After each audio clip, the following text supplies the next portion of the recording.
Hi hello friends, welcome back to our channel Chennai life സ്റ്റൈലിലേക്ക് എല്ലാവർക്കും സ്വാഗതം. അങ്ങനെ ഇന്നത്തെ വീഡിയോ എന്ന് വെച്ചാൽ ഗുരുവായൂരേക്കുള്ള യാത്രയാണ്. അപ്പോൾ ശരിക്കും പറഞ്ഞാൽ ഞാൻ ഈ യാത്രയിലില്ല, ഞാൻ വോയിസ് കൊടുക്കുന്നതെന്ന് മാത്രമേ ഉള്ളൂ. അപ്പം നിങ്ങൾ ചിന്തിക്കുന്നുണ്ടാവും അതെങ്ങനെ ശരിയാവും, അവരെ യാത്രയിൽ ഞാൻ വോയിസ് കൊടുത്താൽ എങ്ങനെ ശരിയാവുന്നു അല്ലേ. അവരുടെ യാത്രയിൽ ഒരു 2 മണിക്കൂർ ഗ്യാപ്പിലോ 1.5 മണിക്കൂർ ഗ്യാപ്പിലോ ഞാൻ വിളിച്ചുകൊണ്ടിരിക്കും, കാര്യങ്ങളെല്ലാം കൃത്യമായിട്ട് അറിയാം. പിന്നെ മോള് വന്നു കഴിഞ്ഞാൽ മോള് വിശദമായിട്ട് കാര്യങ്ങളെല്ലാം പറയും. അതുകൊണ്ട് തന്നെ അവരുടെ യാത്രയിൽ ഞാൻ ഇല്ലാത്ത പോലെ എനിക്ക് ഫീൽ ചെയ്യാറില്ല. കാരണം അവർ വഴി തന്നെ എല്ലാ കാര്യങ്ങളും ഞാൻ അറിയുന്നുണ്ട്. ഒന്നേരം ആ ഒരു സമയങ്ങളിൽ തന്നെ അവർ എവിടെ നിന്ന് ഫുഡ് കഴിച്ച് എവിടെ വണ്ടി നിർത്തി എങ്ങനെ എന്തൊക്കെയുള്ള കാര്യങ്ങളെല്ലാം കൃത്യമായിട്ട് എനിക്ക് അറിയാൻ സാധിക്കുന്നത് കൊണ്ട് തന്നെ ഞാൻ അവരെ കൂടെ ഉണ്ട് എന്നുള്ളൊരു ഫീലാണ് എനിക്ക് എപ്പോഴും ഉണ്ടാവാറ്. പിന്നെ നല്ല കാര്യത്തിന് പോകുമ്പോൾ അവരെ സന്തോഷത്തോടു കൂടെ പറഞ്ഞു വിടുക. ഇപ്രാവശ്യം അവരുടെ ഗുരുവായൂർ യാത്രയായതുകൊണ്ട് ഞാൻ ഭയങ്കര ഹാപ്പി ആയിട്ടാണ് അവർ രണ്ടുപേരെയും പറഞ്ഞു വിട്ടത്. ശരിക്കും ഒരു ദിവസം കഴിഞ്ഞപ്പോൾ എനിക്ക് ഭയങ്കരമായിട്ട് മിസ് ചെയ്യുന്നുണ്ടായിരുന്നു. എന്നാൽ പോലും അവരുടെ സൗണ്ടും ഒക്കെ കേൾക്കുന്നത് കൊണ്ട് അത് അങ്ങനെ അങ്ങ് അവിടെ നിന്ന് ക്ലിയർ ആയിട്ട് അങ്ങ് പോവും. പക്ഷെ എന്തായാലും അവരുടെ മനോഹരമായ യാത്രയായിരുന്നു. അത് അവരിൽ നിന്ന് എനിക്ക് അറിയാൻ സാധിച്ചു എന്നുള്ളതാണ്. മോളെ ഏറ്റവും കൂടുതൽ സന്തോഷിച്ച ദിവസങ്ങളാണ്. കാരണം അവളെ ഒരുപാട് കാലമായിട്ട് ഞങ്ങൾ 2 പേര്, ഞാനും മോളും കൂടെ പ്ലാൻ ചെയ്തൊരു സംഭവമാണ്.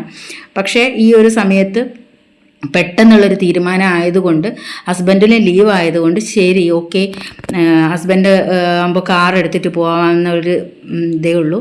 അപ്പം റിസർവേഷൻ കിട്ടാനും കാര്യങ്ങളും ഒക്കെ ബുദ്ധിമുട്ടാണ് എന്ന് തോന്നിയപ്പോഴും ഞാൻ കരുതി അവർ പോയിട്ട് വരട്ടെ എന്ന് വിചാരിച്ചു. അപ്പോൾ എന്തായാലും ഞാനും മോളും കൂടെ ഒരു പ്രാവശ്യം കൂടെ പോകുന്നുണ്ട്. അതെന്തായാലും വേറൊരു ദിവസത്തേക്ക് മാറ്റി വെച്ചിരിക്കുകയാണ്, വേറൊരു മാസം. അതെപ്പോൾ നമുക്ക് തോന്നുന്ന ആ സമയത്ത് പോകും. എന്തായാലും എപ്പോഴും നമ്മൾ ഒരു കാര്യം തീരുമാനിക്കുന്ന പെട്ടെന്നുള്ള യാത്രയാണ്. പിന്നെ കാറിലാവുമ്പോൾ നമുക്ക് എപ്പോൾ വേണമെങ്കിലും ഇറങ്ങിപ്പോവാം. റിസർവേഷനൊക്കെ ആകുമ്പോഴാണല്ലോ പെട്ടെന്ന് നമ്മൾ തീരുമാനിച്ച റിസർവേഷൻ ചെയ്യാൻ പറ്റാത്ത അവസ്ഥ. ചിലപ്പോൾ കിട്ടില്ല, ഭയങ്കര വെയിറ്റ് ലിസ്റ്റും ഒക്കെ ആയിരിക്കുമല്ലോ. അപ്പോൾ എന്തായാലും അവർ പാലക്കാട് ടണലിൽ ആ ഒരു ഇതിലേക്ക് കയറിയിട്ടുണ്ട്. ആ ഒരു സമയമാണിത്. ശരിക്ക് അവർ ആ ഒരു വൈകുന്നേരമൊക്കെ ആയിട്ടുണ്ട്. ഏകദേശം എനിക്ക് തോന്നുന്നത് അവരൊരു കോയമ്പത്തൂരൊക്കെ എത്താറാകുമ്പോൾ തന്നെ ഏകദേശം ആ ഒരു ടൈം ഇവിടുന്ന് ലേറ്റ് ആയിട്ടാണ് പോയത്. ഇവിടുന്ന് 10 മണിയൊക്കെ കഴിഞ്ഞു ഇവിടുന്ന് ഇറങ്ങുമ്പോൾ തന്നെ. അതുകൊണ്ട് തന്നെ ടൈം നന്നായിട്ട് എടുത്തു. ഒരു ഉച്ച ശേഷമൊക്കെ വൈകുന്നേരമൊക്കെ ആയപ്പോഴാണ് കോയമ്പത്തൂരൊക്കെ കടന്നിട്ടുള്ളത്. അപ്പം ഈവനിങ് ഒക്കെ ഉള്ള ഒരു മനോഹരമായ കാഴ്ചകളൊക്കെയാണ്. അപ്പോൾ അവർ പോകുന്ന വഴിക്ക് അവൾ വീഡിയോ വെച്ചത് ഹസ്ബൻഡ് കണ്ടിട്ടില്ലായിരുന്നു. നീ എന്താ ചെയ്യുന്നതെന്ന് ചോദിച്ചാൽ വീഡിയോ എടുത്തുകൊണ്ടിരിക്കുക. അപ്പം നമ്മൾ പറയില്ല ഇതൊക്കെ പറഞ്ഞിട്ട് എടുക്കണ്ടേ എന്ന് ചോദിക്കുമല്ലോ. അത് തന്നെയാണ് ഹസ്ബൻഡും അതുപോലെ കളിയാക്കിക്കൊണ്ടിരിക്കുന്നത്. അപ്പോൾ ആ ഒരു പാലക്കാടൊക്കെ കഴിഞ്ഞ് കഴിഞ്ഞാലുള്ള ആ ഒരു റോഡും കാര്യങ്ങളൊക്കെ, സത്യം പറഞ്ഞാൽ പാലക്കാട് ശരിക്കും നല്ല ഭംഗിയുള്ളൊരു സ്ഥലം കേട്ടോ, അത് പറയാതെ വയ്യ. നല്ലൊരു ആ ഭാഗത്തൊക്കെ ശരിക്കും പറഞ്ഞാൽ നല്ല പച്ചപ്പൊക്കെ ആയിട്ട് കാണാൻ ഒരു, ബാക്കിയുള്ള സ്ഥലങ്ങൾ അങ്ങനെയല്ലെന്നല്ല ഞാൻ പറയുന്നത്, എന്നാലും കുറച്ചും കൂടെ മനോഹരമായ സ്ഥലം എന്നുള്ള ഒരു രീതിയിൽ പാലക്കാട് ശരിക്ക് നല്ല അടിപൊളിയാണ് സത്യം പറഞ്ഞാൽ. അത് കഴിഞ്ഞ് പിന്നെ പത്തനംതിട്ടയൊക്കെ ആ ഭാഗത്തൊക്കെയാണ് ഞാൻ കുറച്ചുകൂടെ നമ്മളെ കൊല്ലത്തേക്ക് പോകുന്ന ആ റൂട്ടിൽ, കാർ റൂട്ടാണ് ഞാൻ പറയുന്നത്, കുറച്ചുകൂടെ നമുക്ക് ആസ്വദിച്ച് പോകാൻ പറ്റുന്ന റോഡുകൾ. എന്തായാലും നല്ല തിരക്കുണ്ടെന്ന് തോന്നുന്നു, വണ്ടികളെല്ലാം ഒരു ഗ്യാപ്പില്ലാതെ ഉണ്ട്. അപ്പോൾ ശരിക്കും അവരെ അച്ഛനും മോളും ഒരു, ശരിക്കും പറഞ്ഞാൽ ഈ വീട്ടിലുള്ള സമയത്ത് അവർക്ക് 2 പേർക്കും, മോൾക്കാണെങ്കിൽ കോളേജിൽ പഠിക്കാനുള്ള കാര്യങ്ങളും അതും ഇതും ഒക്കെ ആയിട്ടും, ഹസ്ബൻഡാണെങ്കിൽ വരുന്നത് ലേറ്റ്. അപ്പോൾ ഇവർക്ക് തമ്മിൽ സംസാരിക്കാൻ സത്യം പറഞ്ഞാൽ ഒരു ആകെ കിട്ടുന്ന ഒരു ഞായറാഴ്ചയാണെങ്കിൽ മോൾക്ക് എന്തെങ്കിലും വർക്കും കാര്യങ്ങളൊക്കെ ഉണ്ടാവും. അപ്പോൾ ശരിക്കും ഒന്ന് സ്വസ്ഥമായിട്ട് കുറേ നേരം ഒന്ന് സംസാരിക്കാനൊന്നും അവർക്ക് സമയം കിട്ടാറില്ല എന്നുള്ളതാണ് സത്യം. അപ്പോൾ ഇതുപോലെയുള്ള യാത്രയൊക്കെ ആകുമ്പോൾ ഒരുപാട് അവർക്ക് സംസാരിക്കാനും മനസ്സ് തുറന്ന് സംസാരിക്കാനൊക്കെ കിട്ടുന്ന ഒരു നല്ലൊരു അവസരമാണ്. ഞാൻ അതൊക്കെ മനസ്സിൽ കണ്ടുകൊണ്ടാണ് അവർ 2 പേരും ഓടിച്ചു വിട്ടത് കേട്ടോ. ഞാനും മോളും പിന്നെ ഒരുപാട് നേരം സംസാരിക്കുകയും ഒക്കെ ചെയ്യുന്നതാണ്. പക്ഷെ അച്ഛനും മോളും തമ്മിൽ ബിസി ആൾക്കാരായതുകൊണ്ട് മിക്കവാറും ഹസ്ബൻഡ് ഭയങ്കര ബിസിയാണ്, വരുന്നതും ലേറ്റാണ്. അപ്പം ശരിക്കും പറഞ്ഞാൽ നമ്മൾ ഒരുപാട് നേരം സംസാരിക്കാൻ, പിന്നെ ഓഫീസിൽ നിന്നുള്ള ഫോണും കാര്യങ്ങളൊക്കെ ഇതൊക്കെ ആകുമ്പോൾ ആ ഒരു എന്താ പറയുക, ഒരുപാട് നേരം നമുക്ക് എന്തൊക്കെയോ പറയാനുണ്ടാവും. പക്ഷെ അതൊന്നും സംസാരിക്കാൻ പറ്റാത്ത കുറേ കാര്യങ്ങൾ, സമയമില്ലായ്മയാണ് ഒരു കാരണം. അപ്പോൾ ഞാൻ അന്നേരം വിചാരിച്ചു ഇതൊരു അവസരമാവട്ടെ അവർക്ക് തമ്മിൽ രണ്ടുപേർക്കും സംസാരിച്ച് കാര്യങ്ങളൊക്കെ, ഒരുപാടുള്ള കാര്യങ്ങളൊക്കെ പറഞ്ഞ് ഒക്കെ പോവാനൊരു അവസരം. അപ്പോൾ അവർക്ക് എന്തായാലും രണ്ടുപേർക്ക് അതിനുള്ള ഒരുപാട് സമയം കിട്ടിയിട്ടുണ്ട്. 4 ദിവസം എന്നൊക്കെ പറയുമ്പോൾ കൂടെ 4 ആ ഡ്രൈവിങ് പോകുന്ന വഴിയും പിന്നെ അവിടെ നിൽക്കുന്ന 2 ദിവസവും കൂടെ ആകുമ്പോഴത്തേക്ക് 2 ദിവസം, 4 ദിവസം എടുത്തിട്ടില്ല, 3 ദിവസമാണെന്ന് ശരിക്കും. അങ്ങോട്ടും ഇങ്ങോട്ടും പെട്ടെന്നുള്ള പോയിട്ട് വരുന്നതല്ലേ. അപ്പോൾ എന്തായാലും ഇതാണ് അവർക്ക് കുറച്ചും കൂടെ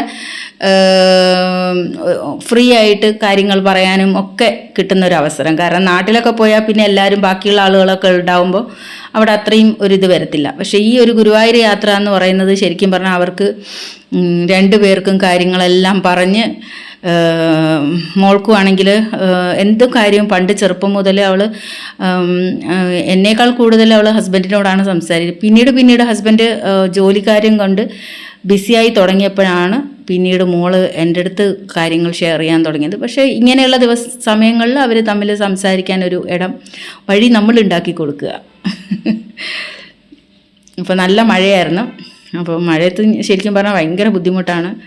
വണ്ടി ഓടിക്കുക എന്നൊക്കെ പറഞ്ഞാൽ ഭയങ്കര കഷ്ടമുള്ള കാര്യമാണ്. ഹൈവേ ആകുമ്പോൾ പിന്നെ വലിയ അധികം ട്രാഫിക് പ്രശ്നങ്ങളൊന്നും ഇല്ലാത്തത് കൊണ്ട് കുഴപ്പമില്ല.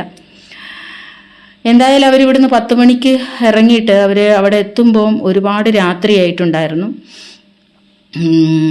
ഞാൻ പോയി കിടന്ന് അതിന് ശേഷം ഒക്കെയാണ് അവർ ഫോൺ ചെയ്ത് അവിടെ എത്തി എന്നുള്ളത് അറിയിക്കുകയൊക്കെ ചെയ്തിട്ട് ഞാൻ പോയി കിടക്കുക. കാരണം 10-10:30 ഒക്കെ കഴിഞ്ഞ സമയം, എനിക്ക് തോന്നുന്നത് ഒരു 11:30-12 മണിയൊക്കെ ആയിട്ടുണ്ട് അവർ രാത്രി അവിടെ ഗുരുവായൂരെത്താൻ വേണ്ടിയിട്ട്. അതാണ് നമ്മളെപ്പോഴും പറയും, നമ്മൾ എപ്പോഴും യാത്ര എന്ന് പറയുന്നത് നമ്മൾ നേരത്തെ ഇറങ്ങുകയാണെങ്കിൽ നമുക്ക് എത്തുന്ന സമയം ചിലപ്പം വൈകുന്നേരമൊക്കെ അങ്ങ് കറക്റ്റങ്ങ് എത്തും.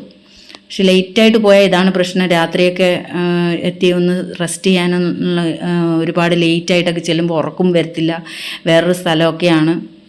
അങ്ങനെയുള്ള കുറേ പ്രശ്നങ്ങളുണ്ട്. അപ്പം എപ്പോഴും നമ്മൾ യാത്ര പുറപ്പെടുകയാണെങ്കിൽ എൻ്റെ ഒരു ഇതിൽ നേരത്തെ പോവുക. ഒരു 5-5:30 ആകുമ്പോൾ കൃത്യം ഒരു 5:30 വീട്ടിൽ നിന്ന് ഇറങ്ങിക്കഴിഞ്ഞാൽ തന്നെയും കറക്റ്റായിരിക്കും. അതാവുമ്പോൾ ബ്രേക്ക്ഫാസ്റ്റ് കഴിക്കാൻ വേണ്ടിയിട്ട് ഇപ്പോൾ ഹോട്ടലിൽ ഇറങ്ങി അവിടെ കുറച്ച് നേരം ഒന്ന് റെസ്റ്റ് ചെയ്യാനുള്ള സമയം ഉണ്ടാവും. പിന്നെ ലഞ്ചിന് ആകുമ്പോൾ ആ ഒരു സമയം ഉണ്ടാവും. അപ്പോൾ നമ്മൾ കറക്റ്റ് സമയത്തെത്തും. പക്ഷേ ഇതിപ്പോൾ എന്താ പറ്റിയെന്ന് വെച്ചാൽ തലേദിവസം ഹസ്ബൻഡ് വീട്ടിൽ വന്നത് ലേറ്റായിട്ട്. അപ്പോൾ അതിൻ്റെ ക്ഷീണമൊക്കെ ആയതുകൊണ്ട് രാവിലെ എഴുന്നേറ്റ് പോകാൻ പറ്റിയില്ല. അതുകൊണ്ട് തന്നെ ഒരു 9 മണി കഴിഞ്ഞപ്പോഴൊക്കെയാണ് എഴുന്നേറ്റ് തന്നെ. പിന്നെ എല്ലാം ഒരുങ്ങിക്കെട്ടി വരുമ്പോൾ തന്നെ 10 മണിയൊക്കെ ആയി ഇവിടുന്ന് ഇറങ്ങുമ്പോൾ. അപ്പോൾ എന്തായാലും അവരുടെ സംസാരത്തിൽ നിന്നെല്ലാം എനിക്ക് നല്ല അടിപൊളി മനോഹരമായ യാത്രയായിരുന്നു. വേറെ ഒരു ബുദ്ധിമുട്ടും ഉണ്ടായില്ല. മഴയുണ്ടായിരുന്നു, നല്ല മഴയായിരുന്നു. ഇടയിലൊക്കെ നല്ല മഴയും, ചില സ്ഥലങ്ങളിൽ നല്ല മഴയും, പിന്നെ ചില സ്ഥലങ്ങൾ ആ ഒരു നല്ല വെയിലൊക്കെ ആയിട്ടുള്ളവരായിരുന്നു. അങ്ങനെയായാലും അവിടെ എത്തിയപ്പോൾ രാത്രിയായി. പിറ്റേ ദിവസമാണ് അവർക്ക് ഗുരുവായൂർ പോയി തൊഴാനുള്ള ഒരു സമയമൊക്കെ കിട്ടിയത്. രാവിലെ ഒരു എഴുന്നേറ്റ് കൃഷ്ണനെയൊക്കെ കണ്ട്, പിന്നെ അവൾക്ക് ആനയെ കാണണമെന്ന് പറഞ്ഞിട്ടുണ്ടായിരുന്നു. അവൾക്കൊരു കുറേ ആഗ്രഹങ്ങളുണ്ടായിരുന്നു. കുറേ മാസമായിട്ട് പറഞ്ഞുകൊണ്ടിരിക്കുന്ന കാര്യമാണ് മോള്. അപ്പോൾ എന്തായാലും അവളുടെ ആഗ്രഹം പോലെ സാധിച്ചിട്ടുണ്ട്. അപ്പോൾ രാവിലെ അമ്പലത്തിൽ പോയി തൊഴുത് ബ്രേക്ക്ഫാസ്റ്റൊക്കെ കഴിച്ച് ഒരു 10-10:30 ആവും ആനയുടെ അവിടെ തുറക്കാൻ വേണ്ടിയിട്ട്. അവിടെ ഒരുപാട് ആളുകളുണ്ടായിരുന്നു. വീഡിയോ കുറച്ച് പീസൊക്കെ ആയിട്ടാണുള്ളത്. അവിടെ നിന്ന് കുറേ ആളുകളൊക്കെ ഉള്ളതുകൊണ്ട് അവർക്ക് വീഡിയോ എടുക്കാൻ പറ്റിയിട്ടില്ല. അപ്പം പിന്നെ കുറേ ആനകൾ എന്തൊക്കെയോ പ്രശ്നങ്ങളൊക്കെ കാരണം അവരെ അങ്ങോട്ട് വിടുന്നില്ലായിരുന്നു. നല്ല കൊമ്പൊക്കെയുള്ള ആനകളൊക്കെ നല്ല മനോഹരമായിട്ടുണ്ടല്ലേ കാണാൻ കാഴ്ച. ഇവിടെ ചിലവർ കുളിക്കുന്നവർ, ചിലവർ തീറ്റിയുടെ തിരക്ക്, അങ്ങനെയൊക്കെ കുറേ നല്ല നല്ല മനോഹരമായ കാഴ്ചകളാണ് കേട്ടോ. കണ്ടോ, ഇതെന്ത് രസമാണ്. പക്ഷേ ഒരുപാട് ആളുകളുണ്ടായിരുന്നു. ഇതൊക്കെ ശരിക്കും ടൂറിസ്റ്റ് ഇതുള്ളതുകൊണ്ട് പല സ്ഥലത്തു നിന്നൊക്കെ ആൾക്കാർ വന്ന് കാണുന്നതൊക്കെ ഉണ്ട്.